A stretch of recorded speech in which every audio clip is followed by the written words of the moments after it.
Et nous allons poursuivre notre programme en nous demandant où en sont très concrètement les entreprises. Et pour ça, j'appelle Carole Davis-Filler, Associate Director Sustainability et Technology Lead France chez Accenture. Carole, bonjour. Bonjour, bonjour à tous. Je n'ai pas déformé votre nom de famille, hein. Davis-Filler, c'est bien ça, hein? C'est pas mal, ouais. Pas encore ça, mais donnez-moi encore un peu de temps et j'y arriverai un peu mieux. Un mot sur Accenture, s'il vous plaît, même si on vous connaît, mais un petit mot sur Accenture. Alors, un petit mot sur Accenture. Accenture, c'est 600 000 personnes dans le monde. Notre métier, c'est d'accompagner la transformation des grandes entreprises et des institutions avec 4 axes, la stratégie et le conseil, la technologie, interactif pour accompagner la transformation autour de l'expérience client et opération. En France, c'est 7000 collaborateurs. On forme un groupe avec des entreprises qui nous ont rejoints comme Octo Technologies, Link by Net, Nelharmonia. Et en fait, notre raison d'être, c'est réaliser la promesse de la technologie alliée à l'ingéniosité humaine. Et du coup, vous imaginez bien que dans cette promesse, au cœur, il y a la transformation durable. Bon. Cette transformation durable, et c'est ma première question, vous qui parlez très régulièrement avec vos clients au sein d'Accenture, quelle place aujourd'hui elle occupe au sein des entreprises? C'est-à-dire qu'effectivement aujourd'hui c'est le cœur de notre discussion du jour, c'est le cœur de la discussion que j'aurai avec vous dans quelques instants. Mais aujourd'hui, quand vous parlez avec vos clients ou vos prospects, quelle place cette transformation, alors, transformation numérique, elle occupe une place, on le sait, mais quelle place cette sobriété numérique occupe dans leurs réflexions et dans leurs actions surtout? Alors, une place croissante, mais on ne va pas se le cacher, encore limitée par les moyens mis en œuvre, limitée en termes de visibilité auprès des dirigeants et de tous les employés des grandes entreprises. Comment ça, Carole? En termes de visibilité, c'est-à-dire qu'on a des dirigeants qui connaissent le sujet mais qui n'ont pas forcément envie de s'y intéresser ou qui n'ont pas ou ça ne fait pas forcément partie de leur feuille de route? Je vais vous donner un élément très précis. On a mené début 2021, une enquête auprès de 4000 dirigeants dans le monde entier. Et on leur a posé la question de quand ils font des conférences auprès des investisseurs, quand est-ce qu'ils parlent de transformation durable, quand est-ce qu'ils parlent de transformation numérique. 50% d'entre eux, systématiquement, ils parlent de transformation durable. 50% d'entre eux, ils parlent de transformation numérique. Mais seulement 5% d'entre eux allient les deux. La transformation numérique et durable. Alors qu'il y a un vrai intérêt à allier les deux. Et puis Thomas et Frédéric en ont parlé tout à l'heure. L'intérêt, c'est d'un côté de mettre le numérique sous contrôle en termes de ses impacts négatifs. Le côté Dark Vador du numérique, qui est de plus en plus connu, que ce soit sur le climat, que ce soit sur les problèmes de métaux rares, que ce soit sur les pollutions d'eau, etc. Mais aussi, il y a le côté un peu bright side, le côté plus positif du numérique qui a déjà été évoqué. Donc, il y a un vrai intérêt à faire en sorte de se poser la question à chaque fois que que je suis un dirigeant d'entreprise, que je lance un programme d'ampleur de RP, d'intelligence artificielle, une digital factory, de me dire comment est-ce que j'en profite pour avancer aussi sur ma feuille de route de transformation durable. Alors en fait, je voulais vous dire aussi que sur la place du numérique responsable, ce que je constate, c'est qu'il y a une très très grande hétérogénéité entre les pays, entre les entreprises, entre les industries. Quand j'interroge mes collègues en Amérique du Nord, en Asie ou en Europe, en fait, on ne baigne pas tous dans le même écosystème. On ne se rend pas compte, en France, on a une chance incroyable, c'est qu'il y a des gens qui, comme Frédéric Bordage, comme Julie Delmas-Orgelet, depuis des dizaines d'années, se sont penchés sur ces questions de qu'est-ce que ça veut dire le Green IT, qu'est-ce que ça veut dire la fameuse éco-conception des services numériques. On a entendu parler plus récemment, voilà, on a cité le Shift Project, il y a l'Institut du numérique responsable, il y a Numéum, le Syntec numérique, tout ça, ça fait qu'il y a un écosystème qui nous incite, qui nous nourrissent, nous les entreprises, et qui font qu'en France, il y a une sensibilité qui peut se traduire par des actions concrètes. Ça n'existe pas partout. Ça n'existe pas partout au niveau de l'Europe, ça n'existe pas partout ailleurs dans le monde. Et alors nous, chez Accenture, du coup, on s'est dit comment est-ce qu'on peut apporter notre pierre à l'édifice pour répandre ça un peu plus largement. Et on a cofondé ce qui s'appelle la Green Software Foundation. C'est hyper hétérogène en termes de place du numérique responsable, aussi selon les industries et selon les entreprises. Selon les industries, parce qu'on l'évoquait tout à l'heure, si je suis Renault, le numérique, ça représente 0,1% par exemple de mon impact carbone. Si je suis une banque, là pour le coup, ça représente 50%. D'accord ? Donc là, du coup, je vais avoir une incitation, une envie de mettre sous contrôle le numérique beaucoup plus forte. Et puis évidemment, selon les entreprises, avec, je dois dire, une place, moi, que je trouve croissante, des employés eux-mêmes qui tapent à la porte parce qu'ils ont fait la fresque du climat, parce qu'ils entendent dans les journaux ce qui se passe, parce qu'ils lisent par exemple le livre de Guillaume Pitron qui vient de sortir L'enfer numérique. En fait, voilà, ils tapent à la porte, ils disent bon, ok, qu'est-ce qu'on peut faire concrètement et comment moi je peux être à la fois un utilisateur du numérique, mais aussi un promoteur du numérique responsable. Comment vous accompagnez, Carole, ces entreprises aujourd'hui qui se posent des questions? Est-ce qu'elles viennent vous voir avec, par exemple, très clairement un agenda en vous disant, écoutez, nous, on a comme objectif de réduire nos émissions carbone de moins 40% d'ici 3 ans. Faites ce que vous voulez, dites-nous ce que vous voulez, dites-nous les boutons on doit appuyer et on mettra ça en place. Ou est-ce que les gens sont plutôt à la recherche de conseils, d'indications justement sur les leviers justement activés, sur les métiers à contacter, sur la manière dont on peut intégrer la DSI dans la réflexion? Comment ça se passe et quel type de discussion vous avez avec eux et comment vous les accompagnez? Alors en réalité, les grandes entreprises qui viennent voir Accenture, généralement c'est pour une transformation numérique d'ampleur. Et on ne parle pas de numérique responsable. La première conversation, c'est comment est-ce que vous pouvez m'aider à monter une digital factory pour mettre à profit l'Internet des objets ou l'intelligence artificielle. Comment vous pouvez m'aider à transformer mon ERP, comment vous pouvez m'aider à migrer dans le cloud, etc. Nous, un premier volet de notre accompagnement sur la transformation durable et sur le numérique responsable, c'est d'être proactif. C'est-à-dire, par rapport à cette question qui a priori n'emploie pas les termes numérique responsable, on va proactivement leur dire, vous savez quoi ? On va introduire la soutenabilité par nature dans la question que vous nous posez. Donc c'est par exemple pour une entreprise de cosmétiques, basculer sur SAP S/4HANA, pour prendre un exemple concret, c'est dire en fait quand on va revisiter tous les process, quand on va refaire la définition des fonctionnalités, quand on va interroger métier par métier, qu'est-ce qu'il leur faut dans leur ERP cible, on va en profiter pour se poser la question quel pas en avant on fait sur la transformation durable, quelles données on met à disposition des directions financières, des directions achats, des directions de manufacturing, etc., pour leur permettre de faire des choix éclairés en faveur de la transformation durable. C'est par exemple une Digital Factory pour un géant de l'énergie. Là aussi, on va leur dire comment est-ce que, quand on fait de l'intelligence artificielle, on va faire les bons choix, les bons compromis entre précision. L'intelligence artificielle, c'est merveilleux, on veut toujours plus de précision. Mais oui, mais il y a un moment où il faut trouver le compromis entre la précision et l'impact énergétique, l'impact... voilà. Donc en fait, c'est ça. Notre première façon d'accompagner nos clients sur le numérique responsable, c'est de manière systématique d'introduire la soutenabilité par nature dans les projets IT et numériques. Et puis il y a le deuxième volet, donc là pour répondre à votre question, qui est quand on vient aussi nous poser la question, accompagnez-nous sur la transformation durable, et là on peut le faire depuis la définition des objectifs, de se fixer une cible, de se fixer un pas de temps, et puis sur le comment en termes de formation des équipes, on a créé, en particulier avec Octo Academy, des formations très spécifiques pour que ce soit si vous êtes UX designer, si vous êtes Scrum Master, si vous êtes développeur, etc., quel que soit votre métier, pouvoir vous former de façon très concrète à l'éco-conception, au Green IT. Une question d'organisation, parce que oui, en fait, il y a une question d'organisation.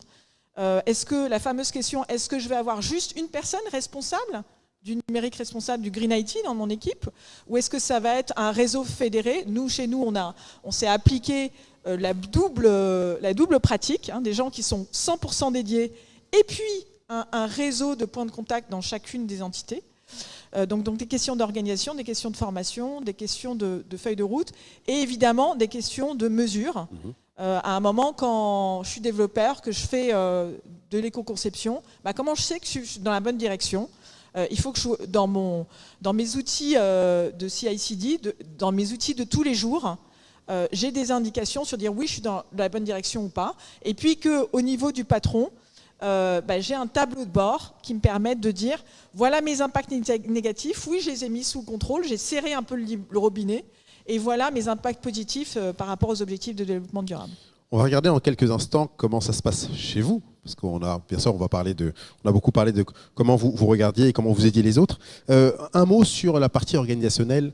À quoi est-ce que les entreprises doivent s'attendre justement lorsqu'elles changent, lorsqu'elles s'apprêtent à intégrer, à implémenter une stratégie justement numérique durable? Est-ce qu'une seule personne suffit? C'est ce que vous disiez à l'instant avec un Chief Sustainability Officer qu'on trouve de plus en plus. Une petite recherche sur LinkedIn suffit. Vous allez voir que ce poste-là qu'on ne voyait pas il y a 2 ans, en fait, il y en a de plus en plus dans les grands groupes. Est-ce que ça veut dire que ce sera peut-être cette personne-là, qui d'ailleurs peut être un collègue? On avait Thomas Farfal qui nous parlait justement, lui il est responsable RSE au sein du groupe, c'est-à-dire est-ce que ça pourrait être par exemple un collègue de Thomas au sein de Bouygues, ou est-ce qu'on peut imaginer que cette personne-là, elle serait indépendante de la RSE globale du groupe et que finalement elle aurait elle-même des gens, elle aurait une équipe qui pourrait répondre aux problématiques par métier?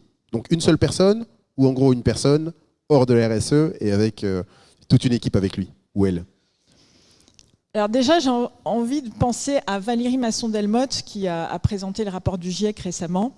Donc je ne vais pas du tout répondre directement à votre question, j'en suis désolée, mais qui dit, vous savez, moi, sa phrase préférée que je me mets toujours en tête, c'est par rapport aux enjeux climat, et on peut l'appliquer aux enjeux environnementaux plus généralement, c'est chaque demi-degré compte, chaque action compte, chaque année compte.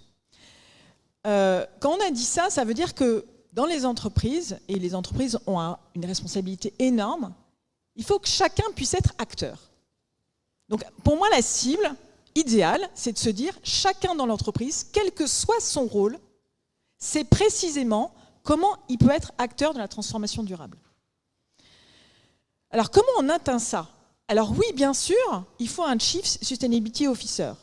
Julie Sweet, notre patronne, parce qu'on a la chance d'être dirigée par une femme, 600 000 personnes dirigées par une femme, moi je dis chapeau, elle a décidé d'avoir effectivement un Chief Sustainability Officer, c'est Peter Lacey, il est au COMEX, donc il est à la table vraiment numéro 1 de direction de l'entreprise. Et on a décliné ça dans chaque matrice, dans chaque métier, dans chaque pays, des gens qui sont, encore une fois, 100% dédiés à la transformation durable. Mais on a aussi les formations pour faire en sorte que ça devienne le sujet de chacun. Et troisièmement, on a le concept des mindset shifters, de ceux qui vont, quel que soit leur niveau d'expérience, je rentre dans l'entreprise, je vais pouvoir dire, bah tiens, en fait, vous savez quoi, moi je suis animateur fresque du climat, j'ai fait ça dans mon université, j'ai trouvé ça génial. Moi, je veux contribuer à faire connaître les enjeux. Et puis, tiens, vous savez quoi? J'ai envie de faire le MOOC. J'ai vu que l'Institut du numérique responsable, l'ADEME, ont sorti des MOOC. Je me suis formée. Et je veux aussi contribuer à répandre les savoir-faire autour de la maîtrise des enjeux de transformation durable et du numérique responsable.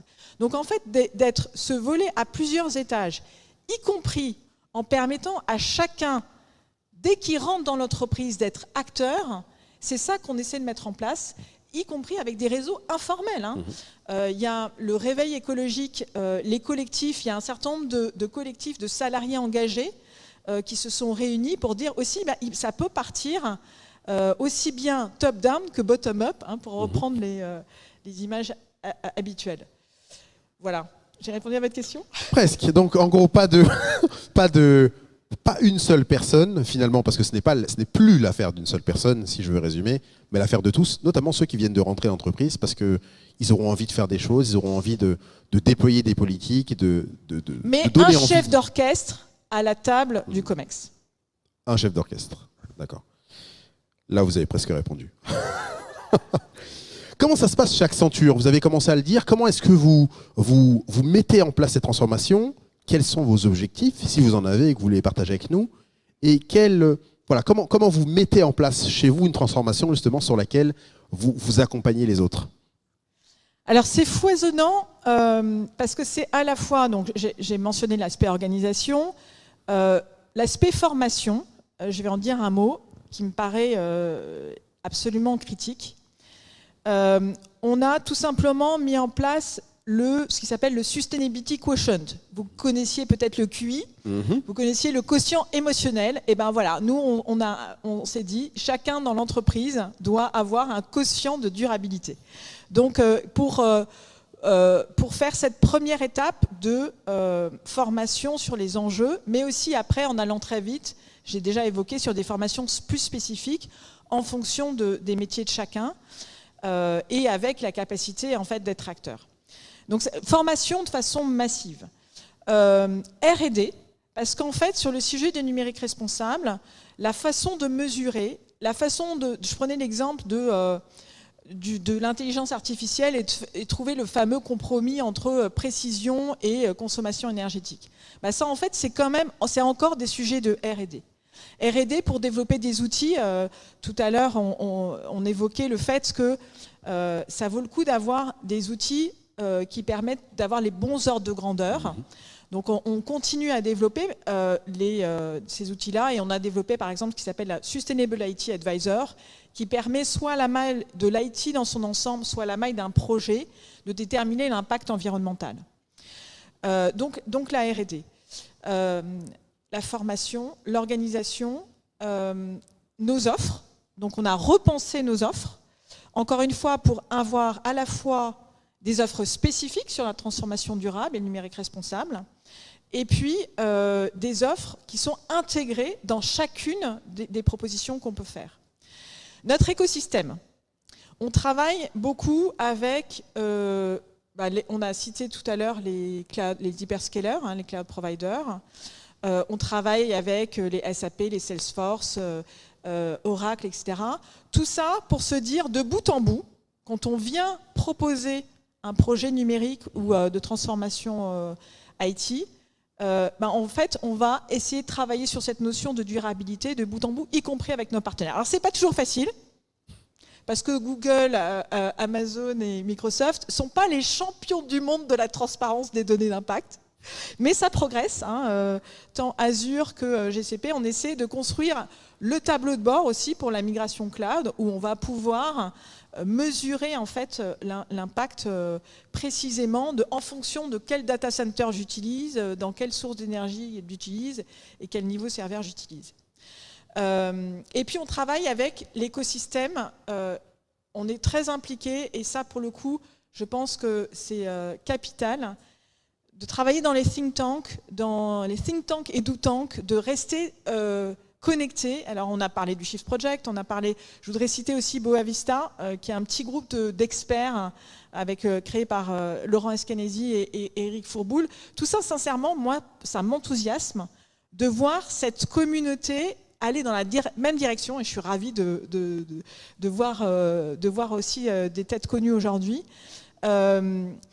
Et ça m'enthousiasme et sincèrement, je trouve que l'angoisse qu'on peut ressentir vis-à-vis des enjeux, l'espèce de montagne à franchir énorme, je trouve que ça a tendance à se diluer dans l'action collective. Et donc je trouve ça très important aussi, je trouve ça vraiment chouette de pouvoir contribuer à cet écosystème-là. Une dernière question, Carole.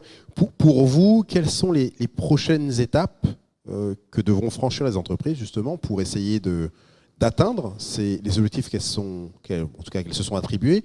Et pour vous, le groupe Accenture, quelles sont aussi les prochaines étapes? Alors, pour nos clients comme pour Accenture, je pense que les 2 prochaines étapes clés, c'est le passage à l'échelle. Ça veut dire que systématiquement, effectivement, le numérique devienne du numérique responsable. Systématiquement, qu'on ait ce réflexe de sobriété numérique. Donc ça veut dire des choses très concrètes. Ça veut dire, je fais mon site web, est-ce que vraiment j'ai besoin du chatbot là ou pas? Je fais mon architecture de données, Est-ce que je vais avoir besoin de toute cette masse de données? On revient un peu sur le concept de big data là. Est-ce qu'on est dans le je vais réunir toutes les données possibles et puis après je vais voir ce que j'en ferai? Ou est-ce qu'on est au contraire dans le juste nécessaire? Donc le passage à l'échelle pour qu'il y ait ce côté systématique du numérique responsable avec cette notion de sobriété. Parce que ce qui est sûr, c'est que le numérique, si on le laisse échapper, on croit que c'est virtuel, c'est magique. Plus de limites de capacité de serveurs, plus de limites de capacité de stockage de données, plus de limites sur le nombre de devices qu'on a. Allez, les objets connectés, en veux-tu, en voilà. Mais en fait, on sait bien que derrière ce monde virtuel, en fait, il y a un monde bien physique qui, lui, a des impacts qui ne sont absolument pas durables. Donc, le passage à l'échelle, le côté systématique. Et puis, deuxièmement, il y a la mesure ou au moins l'estimation. Alors même si je pense qu'il ne faut pas y passer des heures au carré, Emmanuel Faber, que j'entendais ce week-end, l'ancien PDG de Danone, disait sur France Inter que lui, il était assez optimiste parce qu'il voyait que les entreprises allaient avoir, par rapport à la transformation durable, des indicateurs plus normés, audités, comparables. Voilà. Et c'est ce triptyque-là d'indicateurs normés, audités, comparables, je pense qu'il faut aussi qu'on introduise sur le numérique responsable et aussi sur la transformation durable. Je pense qu'il ne faut pas y passer des heures au carré, parce que ce qui compte, c'est l'ordre de grandeur. On a tous compris maintenant que dans l'action qu'on fait tous les jours, trier les déchets, c'est bien, prendre une gourde, c'est bien. Mais en fait, ce qui va avoir le plus d'impact, c'est est-ce que je prends ma voiture avec l'essence ou est-ce que je mange du bœuf tous les jours? Voilà. Donc ces genres d'impact d'ordre de grandeur-là, il faut qu'on puisse les avoir en tête. Est-ce que j'ai plutôt intérêt à faire le maximum sur optimiser mes lignes de code, ou est-ce que j'ai plutôt intérêt à choisir le fournisseur qui va m'aider à concevoir le système informatique dans la logique de la sobriété numérique? Voilà, donc passage à l'échelle et mesure. C'est vrai pour Accenture aussi. Pour moi, personnellement, la prochaine étape, c'est faire grandir l'équipe. Et donc, je recrute. Nous recrutons chez Accenture sur ces sujets du numérique responsable et de la transformation durable. Et puis on forme parce que, je vous ai dit, ça concerne tout le monde. Voilà, j'ai 4 enfants. Ce qui me motive tous les jours, c'est je me dis, est-ce qu'aujourd'hui, je vais pouvoir me regarder dans la glace et me dire j'ai fait des efforts. J'ai pas forcément eu des résultats, parce que ça ne dépend pas que de moi, mais au moins que j'ai fait des efforts dans le sens d'une transformation durable et d'un numérique responsable. C'est du beau travail. Merci à vous.